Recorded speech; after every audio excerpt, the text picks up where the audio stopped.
Hello and welcome to another episode of Talking All Sports. As per usual, my name is Zach. I am your host of this show, and we've got a big week of sport to discuss. The EPL was back after the international break for all of world football. We had the Australian Grand Prix, which we'll get stuck into a little bit later, and we've got an action-packed round 3 of the AFL 2023 football season that we need to discuss ahead of round 4, which looks to be a juicy round 4 for the 2023 season. Let's not waste any more time and let's get straight into it. So let's get stuck into the week in review. We've also got Star of the Week coming up a little bit later. 3 more fantastic nominations to already go with the fantastic nominees from previous weeks. But let's get back into what we were talking about, and that is the week in review. And the first thing we're going to be talking about is football, the round game soccer. The international break is over, and all the big leagues, including the one we're about to talk about, the Premier League, are back in action. Man City defeated Liverpool 4-1, and although Liverpool scored first, Man City absolutely dominated that game. It was a champion performance from a champion team. Even though they're second, they're hunting down a team that looked like the favourites to win the Premier League, Arsenal. They were able to defeat Leeds 4-1 against a Leeds team that was, to be fair, absolutely peppering them most of the game. They were applying a lot of pressure on Arsenal and got very deadly and very dangerous when it comes to scoring. They did score the 1 goal. It was probably well deserved for Leeds because of their effort throughout the game, but Arsenal showed their class, were way too good for them, and it showed on the scoreboard, defeating them 4-1. Bournemouth defeated Fulham 2-1, and the 2 goals that Bournemouth scored are almost quite comical compared to the amount of chances they had, which they couldn't put away, that were probably more likely to become goals than what their 2 goals actually became in the end. Fulham did score first in that game, but Bournemouth showed real heart and grit. They're battling in the relegation battle at the moment, so to get a result like that was really big for them. Brighton and Brentford had a crazy 3-3 draw. Brentford went up in the lead 3 times during the game. Led 1-0, 2-1, and then 3-2, and then in the 90th minute, a penalty for Brighton, and Mac Allister was able to put that through to make it a 3-3 draw. Palace beat Leicester City 2-1, and Leicester City lost that game in the 90th minute, and it sucks to say, but Australia's own Harry Souttar probably cost them the game there, just switched off at the last moment. Nottingham Forest and Wolves played out an entertaining 1-1 draw, and Wolves, like Leeds, peppered all game and got what they deserved, which was at least a point for the way they were playing and the amount of chances they had. Chelsea disappointingly lost to Aston Villa at home 2-0, and the Ollie Watkins goal was definitely avoidable for Chelsea. It was probably poor defending, but that McGinn goal, you can't do much about it. That was an absolute world-class finish from McGinn, which put the dagger into Chelsea's heart. West Ham narrowly defeated Southampton 1-0. Both teams had a lot of chances to, for West Ham's sake, put the game away a little earlier, and Southampton's sake to equalise or potentially get in front. But West Ham needed a win, again, like Bournemouth, battling in the relegation area. They needed a win there, and they beat the bottom table Southampton. Newcastle United defeated a disappointing Manchester United 2-0, but got to give credit to Newcastle and what has been the overarching theme of their season is how impressive they are to work as a team with the players that aren't probably worth the amount that a Manchester United, Man City, Arsenal, Liverpool are, and they're competing within the top 4. They've been fantastic this season, Newcastle, and their performance against Manchester United further supported that, where they dominated basically from start to finish and wanted it more than Manchester United. And last but not least, Everton and Tottenham had a 1-1 draw, which was actually quite entertaining. 2 red cards were given out during the match. Lucas Moura's challenge on Keane was disgusting and definitely worthy of a red card, and it almost could have been a broken ankle for Keane, but luckily it wasn't, because he was able to smash in a belter from long range late in the game to give Everton a draw, who have been struggling as well this season. Now we're going to be talking about the Formula One. It was the Australian Grand Prix in Melbourne over the weekend, where Max Verstappen won the F1, and it's like last year, absolutely dominated, and he started off really well this season, and he continued it in Australia. It almost seemed like every other driver had problems except for him. He's led from the front and dominated and held it up there, and deservedly so won the Grand Prix. A bit anticlimactic with the safety car. However, it was a chaotic race still, which saw the likes of George Russell, Alex Albon, and Charles Leclerc not even finish the race, which was quite... it was frantic. Everything was all over the place. It was overall 8 DNFs, which was quite bizarre. Australia's own Oscar Piastri earned his first career points on home soil, which was fantastic to see for all the Aussie F1 drivers. And a Ferrari, this is the question I've got for you guys. Are Ferrari too far behind now to challenge Red Bull at the top? We saw all of last season, it was Red Bull and Ferrari, Charles Leclerc and Max Verstappen, always competing in the podium until Red Bull started to get away with Max Verstappen's dominance. Are they too far back now? It started off really poor, Ferrari. Things have just not gone their way. Are they losing ground with Red Bull continuously winning? It's almost like Ferrari are begging other teams to try and derail Red Bull whilst they're, stuffing up themselves so that they can try and stay in the title race. But it seems as though Red Bull are on top and almost too far away from Ferrari, where Ferrari are able to contend. But I'll leave that up to you if they're too far behind. I know it's only 3 races in, but with their performances, it hasn't been too good. And with Red Bull's performances, where they've been to the highest capability possible, I think Ferrari could be in a lot of strife. And now for the last thing we're going to review. We're going to review the AFL Round 3 that's just gone over the weekend. The Western Bulldogs, Hawthorn, Gold Coast, Fremantle and Adelaide got their first wins of the season. Congratulations to those clubs who were able to get off the board and get on the board with a win finally for the season. Geelong are the only winless team in the competition at the moment, which is quite bizarre to think of. The reigning premiers, the last time this happened was 1976 North Melbourne, reigning premiers to go 0-3 to begin the season. And I think that begs the question, have Geelong lost the hunger? Have they lost the appetite to go and win another premiership? I had a feeling going into this season, and then quickly contradicted that by doing more research and more deeper thinking that potentially Geelong would be a little bit less, probably worse off this season, because I felt like the last, you could probably say 5, 6, almost 10 years have been gone in with an all-in attitude of just trying to win a premiership. And now that they've finally won one, could they have potentially lost the hunger? Players have lost the appetite and potentially don't want it as much as they did in previous years. I still think they can make the 8, because I think at this stage now, top 4 you could probably rule out. 3 losses already is a very hard thing to overcome. And if they were to make top 4, you'd at least expect they'd have to lose only at the most 2 games, and they've still got the likes of Melbourne, Collingwood again, Carlton, other competing teams, St Kilda, Essendon aren't an easy beat. So I think it's a bit hard to make top 4, but I feel like they'll still have the hunger to make the 8. However, I feel like all their effort is going to go into making the 8 now, which is probably going to ultimately rule them out of winning a premiership, because they probably, with their age, I don't think they'll have the fitness and the legs to go on and try and battle deep in September with the way they've started. Collingwood, St Kilda and Carlton are the only undefeated teams left, and Carlton have had a draw in there. Who do you think will lose their first game of the season? Collingwood play Brisbane in Brisbane. It's a massive game. St Kilda play Gold Coast this week at Marvel Stadium on the Saturday night, and Carlton play against North Melbourne in the Good Friday clash. Let me know in the comments who you think will be suffering their first loss of the season. Will it be coming this week, or will it be coming next week or in future weeks? Let me know which team and when. I was impressed with some teams over the weekend, and that included the Bulldogs, Hawthorn, Melbourne, Adelaide and Gold Coast.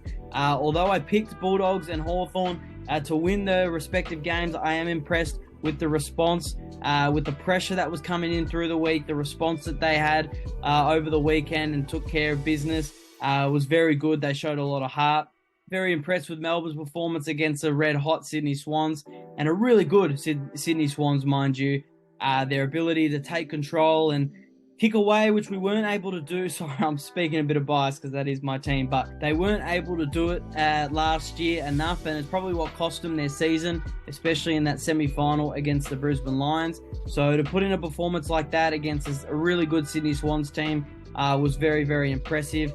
Adelaide in the showdown were able to take care of Port Adelaide. Well, not really take care. It was a ripper game throughout the whole way, and in the last quarter, their fitness stood up and they were able to prove that they are an improved team. And I think that win was definitely deserved with the first 2 weeks and the first 2 outings. They showed a lot of good signs in their loss to the Giants and the Tigers. It was probably disappointing on their behalf for both those games that they put themselves in positions where they were vulnerable and had the opposition take control and win the games. But in this one, they stuck it out with Port Adelaide the whole way and then were able to overrun them in the end, which was a really impressive result from the Adelaide Crows. And Gold Coast getting their first win of the season and knocking off Geelong.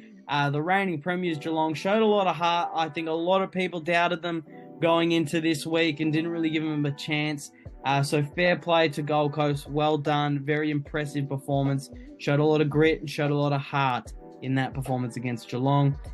That segues perfectly into who I'm most disappointed in, and that includes Geelong as number one. How they can start the season 0-3 when they had opportunities in both Carlton and Gold Coast games, and for majority of that Collingwood game where they probably definitely should have won, and they've started the season 0-3.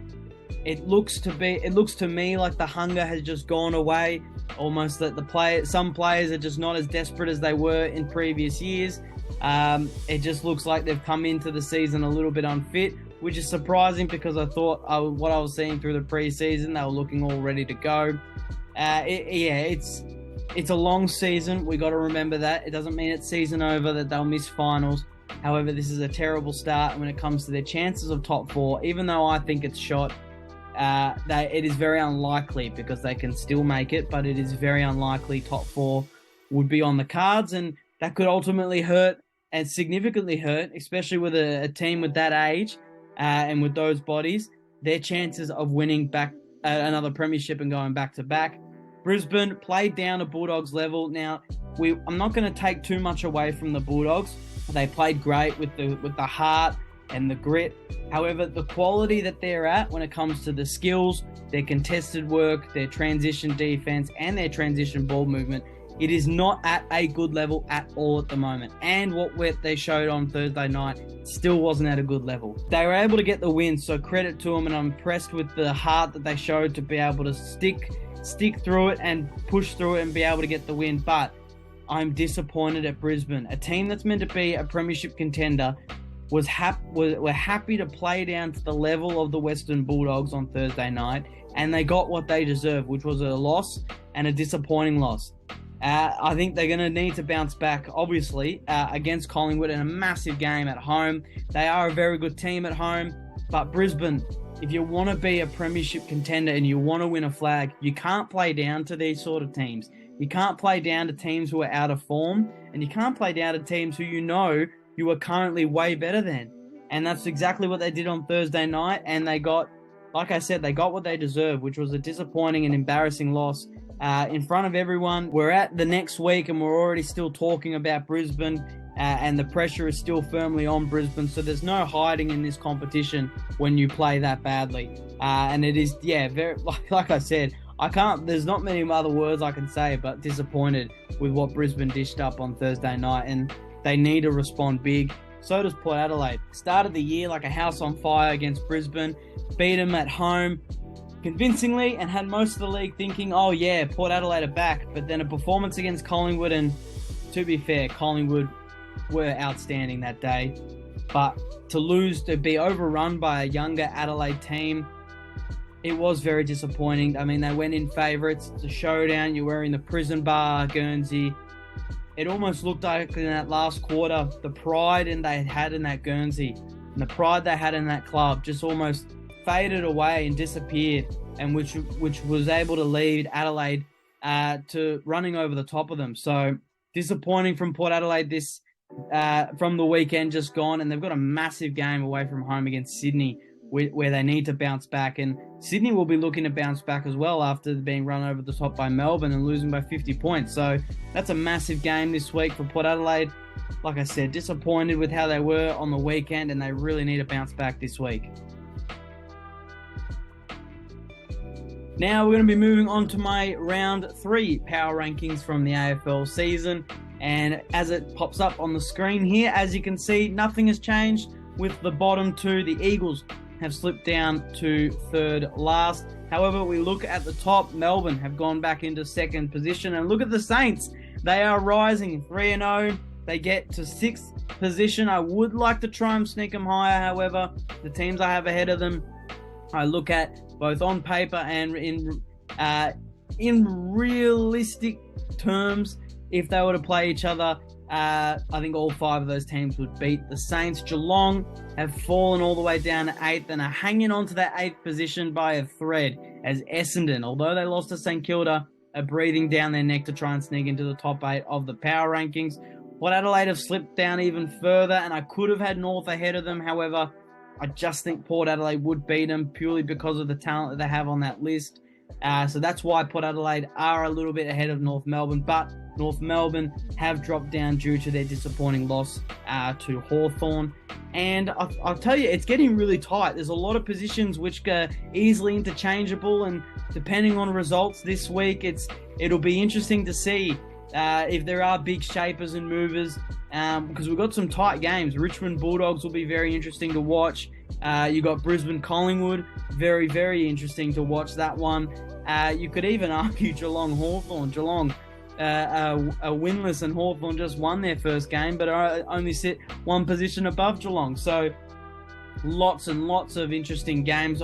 Sydney Port Adelaide, can't forget that. That's super interesting to watch unfold, and it could play a lot into how the round 4 power rankings will look when it comes to which teams either go up or slide all the way down to even further down the power rankings. Now we're going to move on to Star of the Week. It's the 4th edition now of Star of the Week, and we've got some great nominees. However, I do want to pay some respect to some athletes who missed out, narrowly missed out as well, who were fantastic this week but deserve some love. Jamarra Ugle-Hagan, fair credit to him, kicking 5 on Thursday night, dealing with the racism on the back of the St Kilda game from the week prior. It was great to see the AFL, the Western Bulldogs, and the Australian community rally behind him, because we don't tolerate racism at all. And fair play to him, kicking 5 goals on the weekend.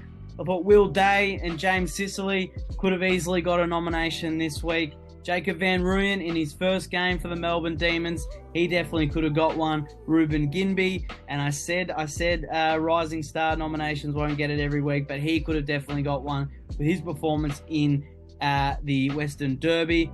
And that goes the same with Isaac Rankin in the showdown, Riley Thilthorpe in the showdown, Rory Laird in the showdown, back to the Western Derby, Caleb Sarong. I mean, there are so many people who could have got a Star of the Week nomination, but I've narrowed it down to 3, and these are my 3. Starting off with the Australian Oscar Piastri, who earned his first career points on home soil in the Australian Grand Prix. Didn't qualify well, but with the chaos of the race, fortune was just in his favour.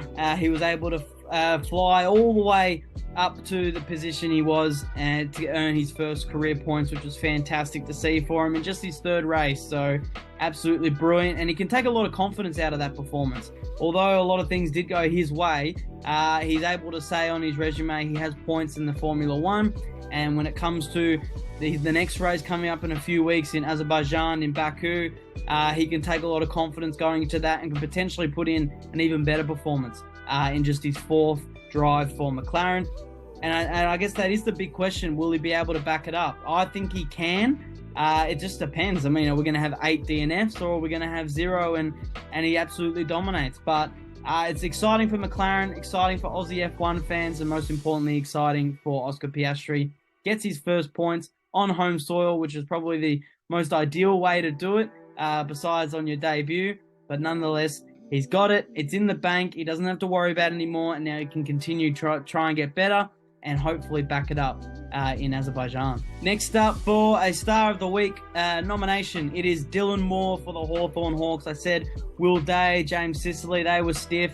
They were definitely among the best as well with Dylan Moore, who carried his team on his back on Saturday against North Melbourne. He had 26 disposals, 9 score involvements, kicked 2 goals, 1, and had 12 marks. He was basically everywhere. He was the inspiration. He was probably best on ground, and it's a massive reason why Hawthorn won, thanks to Dylan Moore's effort, both in the midfield when he had moments and a high half forward and playing forward role that he does so well now. And it's crazy to think back in 2020, he was almost delisted at the end of that season. The last game against Gold Coast at Adelaide Oval was actually Paul Puopolo's farewell game as well. Apparently, basically, Clarko said, this is for your contract. This is for you to be re-signed. Played him through the midfield. He blitzed it. He was fantastic and got in that another contract, and now the rest is history. We're in 2023.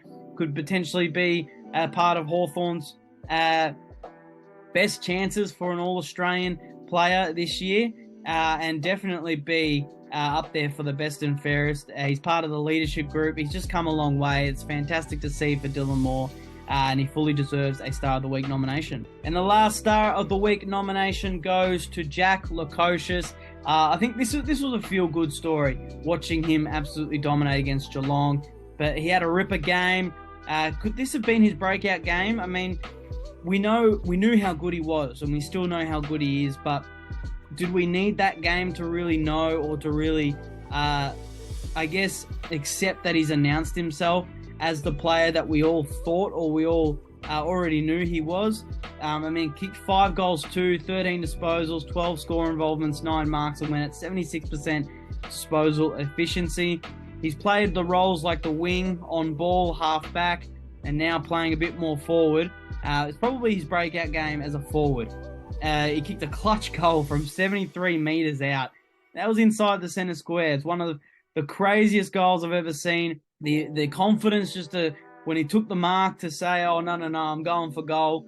In the context of that game, I mean, they're winless. This is their perfect opportunity to try and get a win against the reigning premiers. He could have easily tried to pass it off, set it up at the top of the goal square, but took the guts, took the risk, backed himself in, which is most important, and was able to kick the goal, which ended up probably sealing it for Gold Coast to get their first win of the season. Let's just hope he can continue this form now. I remember a few years ago, there was a lot of rumours he was going to go back to SA, and potentially that's when he would start to get his form and finally reach his full potential. But it's great to see he's re-signed. It looks like he's going to reach his full potential and play the best to his ability that we thought, or we know he is capable of at the Gold Coast Suns. And let's just see if he can continue this form. I think the whole AFL community is hoping he does, because we know how much of a ripper he is, and it's what Gold Coast probably need. And you've got the likes of Ben King up there, up forward, Mabior Chol, Levi Casbolt, and you now add in Jack Lukosius. It could be pretty scary forward line for the Gold Coast Suns, and very exciting times for such a young team. Now, looking at the week ahead, we've got a lot of sports. You've still got the NRL, got another round of that coming up this weekend. EPL, you've got another round of that. The AFL, you've got the Easter round. Lions, Magpies kicking it off on Easter Thursday. Massive game at the Gabba. North Melbourne, Carlton in the Good Friday clash at Marvel Stadium. Then you've got Adelaide, Fremantle, Richmond, Bulldogs, Saints, Gold Coast, and Sydney, Port Adelaide all playing on the Saturday. Easter Sunday consists of Essendon versus GWS at Marvel Stadium, and the West Coast Eagles, an injury-riddled West Coast Eagles. 7 injuries they got out of that Western Derby. It's unfortunate for them, especially when they got to play against Melbourne now, coming up on Easter Sunday. And then Easter Monday, what a way to cap off the week. A bottom table Geelong take on a second bottom Hawthorn. Hawthorn's got a win. Geelong don't have a win.